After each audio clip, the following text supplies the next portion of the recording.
Exam preparations ટોપર્સની જેમ તૈયારી કરો પાર્ટ 2. Your struggle. તમારી પાસે એક વિષય માટે 5 પુસ્તકો, 3 PDF, 10 ટેલિગ્રામ ચેનલ્સ અને 100 screenshots. Result? Confusion, stress. Toppers શું કરે છે? Toppers 1 subject, 1 book, quant 1 main book plus 1 test series. GS 1 standard book per subject. Current affairs 1 monthly magazine plus 1 reliable YouTube source. વધારાની સામગ્રી માત્ર ને માત્ર તમારા ડાઉટ્સ ક્લિયર કરવા માટે રાખો. Short notes. Toppers text book ફરીથી લખતા નથી, તેઓ સમરી બનાવે છે. Important formulas, dates, concepts, DYQ patterns, tricks and examples.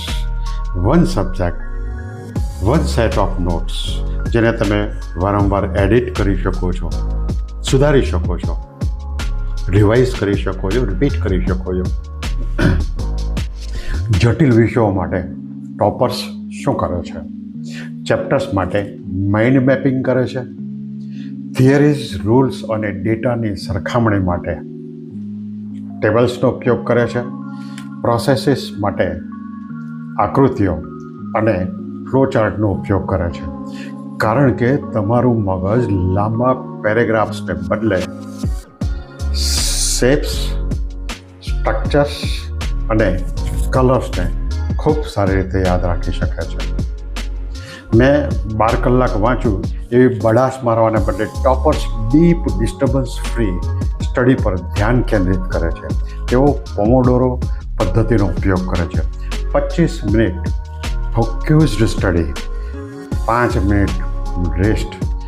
25 minute focused study, 5 minute rest. આમ 4 વાર પુનરાવર્તન કરો, પછી લાંબો રેસ્ટ. ટીચર બનો. ફક્ત વાંચવાને બદલે ટોપર્સ વિષયના સારાંશને પોતાના શબ્દોમાં લખે છે. તેને મોટેથી કોઈ મિત્રને કે કાલ્પનિક વિદ્યાર્થીને શીખવે છે. કારણ કે જ્યારે તમે કોઈ કન્સેપ્ટ બીજાને ખૂબ સારી રીતે સમજાવી શકતા હોય ત્યારે તમે તે કન્સેપ્ટ પોતે સારી રીતે બરાબર સમજી ગયા છો. સોશિયલ મીડિયાનો ઉપયોગ સમજદારીપૂર્વક કરો. સૂત્રો, શબ્દભંડોળ, તારીખો માટે તમે ફ્લેશકાર્ડ એપ્લિકેશન્સનો ઉપયોગ કરી શકો છો. મુશ્કેલ, અઘરા વિષયો માટે યુટ્યુબનો ઉપયોગ કરો, પરંતુ સમય મર્યાદા સાથે. રિસોર્સિસ માટે તમે ટેલિગ્રામ ચેનલ્સનો ભરપૂર ઉપયોગ કરો, પરંતુ ચેટિંગ માટે નહીં, લાંબાલચક ચેટિંગ માટે. અંતિમ પાર્ટ 3માં આપણે જોઈશું પુનરાવર્તન અને મૂલ્યાંકન, મોક ટેસ્ટ, માનસિક અને શારીરિક સ્વાસ્થ્ય વિશે વિચારીશું.